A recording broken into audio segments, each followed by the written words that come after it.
Welcome back to my channel दोस्तों। आज हम बनाने वाले हैं सूजी मैंगो केक। जी दोस्तों, ये बनाने में बहुत ही इजी और बहुत ही टेस्टी। देख रहे हैं ना कितना फ्लफी बना है। तो आइए बनाना शुरू करते हैं सूजी मैंगो केक। इसके लिए मैंने 1 कप सूजी लिया है और इसे एक मिक्सर ग्राइंडर में डाला है।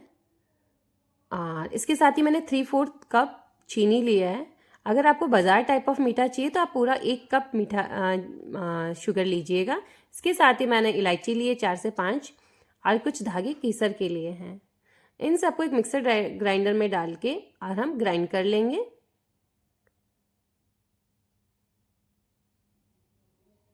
इसके बाद मैंने एक बड़ा बाउल लिया है जिसके अंदर कि हमें अपना पूरा बैटर मिक्स करना है, तो इसलिए आप बाउल बड़ा ही लीजिएगा, छोटा मत लीजिएगा।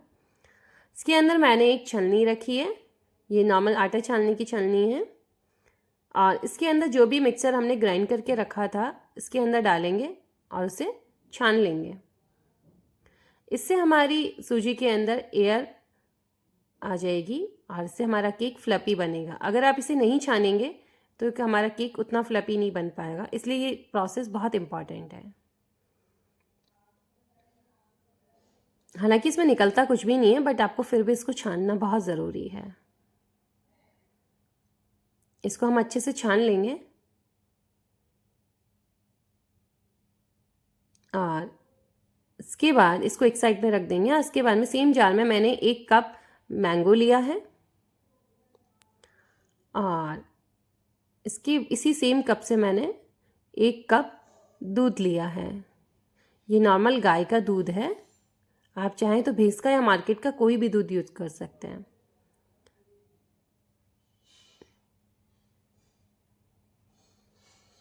इसके साथ ही मैंने 1/4 कप मलाई ली है, दूध की फ्रेश मलाई है ये।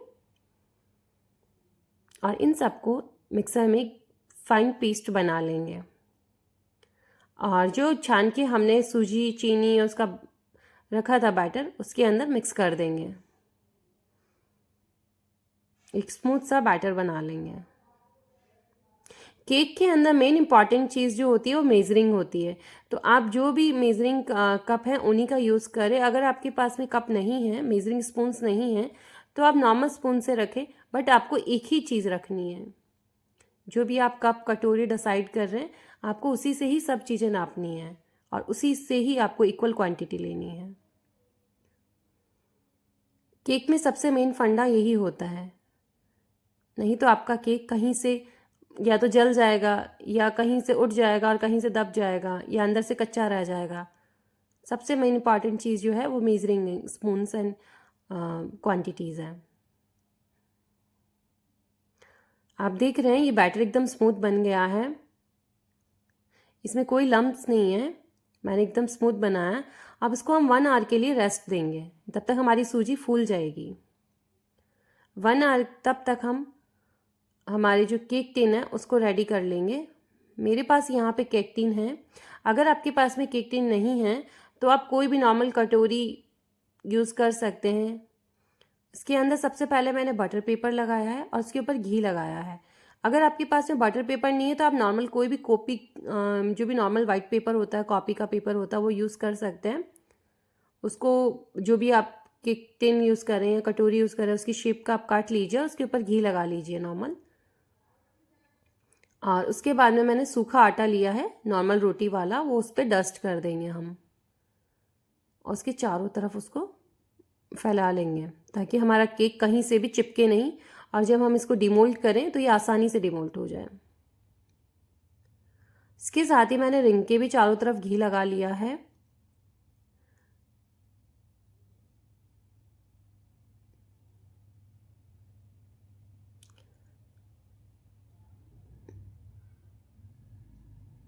अब मैंने दोबारा बटर पेपर लेके और इसके चारों तरफ भी बटर पेपर लगा दिया है।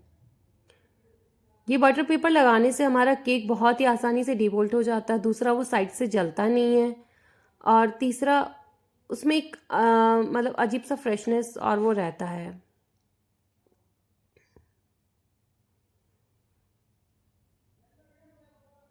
इसलिए बहुत ही इंपॉर्टेंट प्रोसेस है। आप जिस भी बर्तन में लगाएं उसके चारों तरफ इस टाइप से बटर पेपर ज़रूर लगाएं और बटर पेपर लगा के उसके ऊपर घी ज़रूर लगाएं।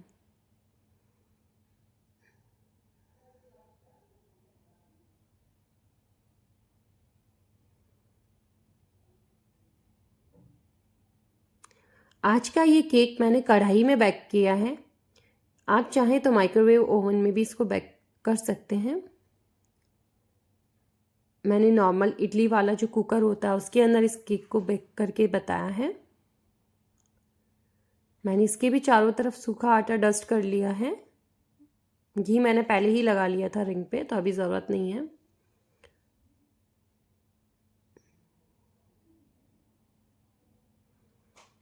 इसके बाद जो सूजी का बैटर हमने रेस्ट करने के लिए रखा था 1 आवर, अब इसके अंदर हम डालेंगे 3 टेबलस्पून ऑफ घी। आप चाहे तो बटर भी यूज़ कर सकते हैं, बट अनसॉल्टेड होना चाहिए।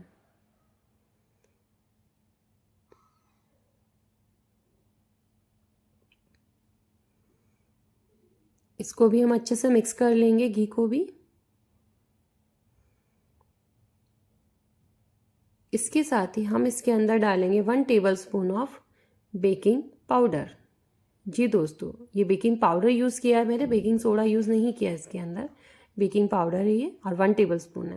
इसके साथ ही मैंने टूटी फ्रूटी डाली है, जो कि मैंने आटे में थोड़ी सी डस्ट कर ली थी ताकि ये अच्छे से चिपकी भी ना रहे, ज़्यादा चिपचिपापन नहीं। इसके साथ ही मैंने ड्राई फ्रूट यूज़ किए हैं। बादाम है, अखरोट है, काजू है, पिस्ता है। आप अपनी चॉइस से कोई भी ड्राई फ्रूट इसके अंदर डाल सकते हैं।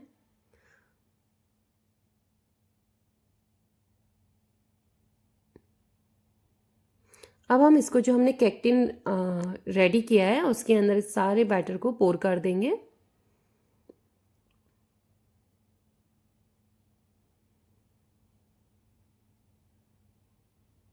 पोर करते वक्त आपको एक चीज़ का ध्यान रखना है कि इसको आपको फैलाना नहीं है, ये अपने आप ही अपनी शेप ले लेगा।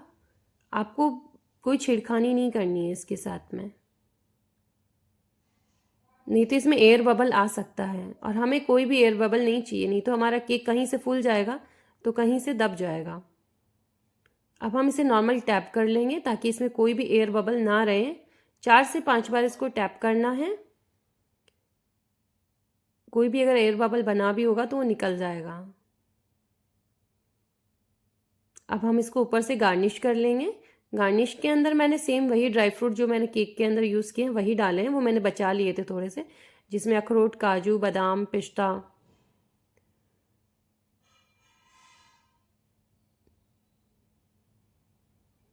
और इसके साथ ही हम इसके ऊपर स्प्रिंकल कर देंगे थोड़ी सी टूटी फ्रूटी।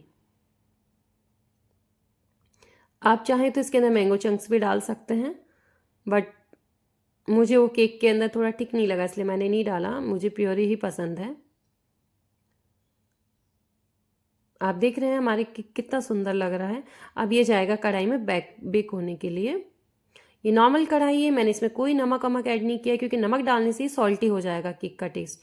इस वजह से मैंने सिर्फ कढ़ाई ली, उसमें कटोरी रखी है जिसपे कि हमारा एक केक टिन रखा जा सके, और मैंने इसको लीड को बंद कर दिया है 60 मिनट्स के लिए। हम भी एकदम गैस की फ्लेम मैंने लो कर दी थी, और हम इसे बीच में बिल्कुल भी चेक नहीं करेंगे। 1 घंटे तक इसको ऐसे ही पकने देंगे। और देख रहे हैं हमारा केक कितना सुंदर बन के आया है। एक टूथपिक की हेल्प से हम इसे चेक कर लेंगे कि कहीं से ये कच्चा तो नहीं रह गया है।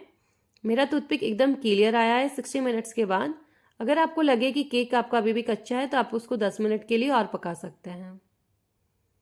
बस ट्रस्ट में गाइस, ये बहुत टेस्टी बनता है। इसके अंदर कोई नमक वाला टेस्ट नहीं होता है, क्योंकि इसमें हमने नमक यूज़ नहीं किया है। ये नॉर्मल एक बहुत ही इलायची की खुशबू वाला और केसर के टेस्ट वाला बहुत ही टेस्टी केक बनता है। और चूंकि हमने केक टिन के भी चारों तरफ पेपर लगाया, तो इसके अंदर कोई जो बर्तन वाला जो स्मेल आता है ना एक केक पकता है, तो वो भी नहीं आएगा। इसीलिए हमने इसके चारों तरफ ही कागज़ लगाया था। और ये डिमोल्ट भी बहुत आसानी से हो जाता है, दूसरा इसकी शेप भी बरकरार रहती है। अब केक को हम ठंडा करेंगे। इसके लिए मैंने एक लीड लिया है और इसको कवर कर देंगे। अगर हम इसको कवर नहीं करेंगे तो ये ऊपर से टाइट हो जाएगा। और इसे नॉर्मल ऐसे ही 20 to 30 मिनट्स के लिए मैंने रेस्ट करने के लिए रख दिया था, जिससे कि ये ठंडा हो जाए। अगर हम इसे बिना ढके हुए रख देंगे तो ये टाइट टाइट सा हो जाएगा। और अभी एकदम सॉफ्ट है। आप देख रहे हैं कितनी आसानी से हमारा केक निकल गया है, बिकॉज हमने इसके चारों तरफ पेपर लगाया था। अभी पेपर हम हटा लेंगे।